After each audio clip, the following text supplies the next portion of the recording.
منورانا على شاشه سرمد السعوديه.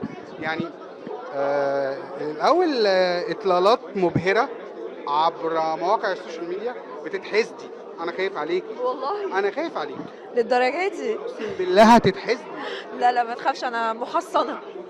انا بقول لك، لا انا انا محصنه. بشوف الاطلالات بقعد يومين ما بفتحش الانستجرام. لا لا ما تخافش، محصنين الحمد لله يا رب العالمين.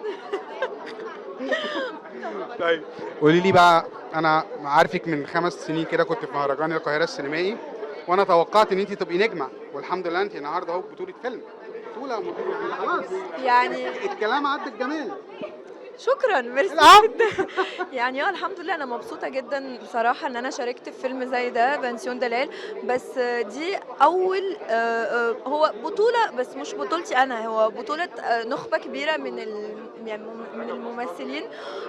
فانا مبسوطه جدا ان انا مثلت كمصريه لاول مره ليا في مصر مع مخرج بجد مبدع وشركه محترفه جدا. قولي لي بقى الدور.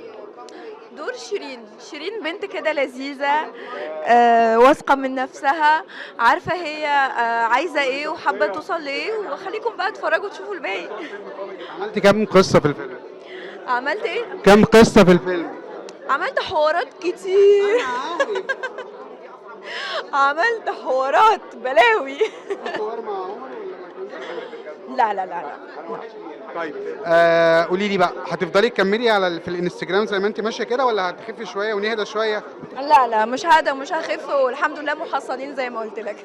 شكرا يا رب. مش كل مره تسلم الجره، انا خايف عليك. لا لا لا لا الحمد لله ان شاء الله تسلم. شوفي من جمالك المراسلات، مش عاوزين نخلص معاكي. خلاص ثانك يو جايز. اعملي لهم كده بقى.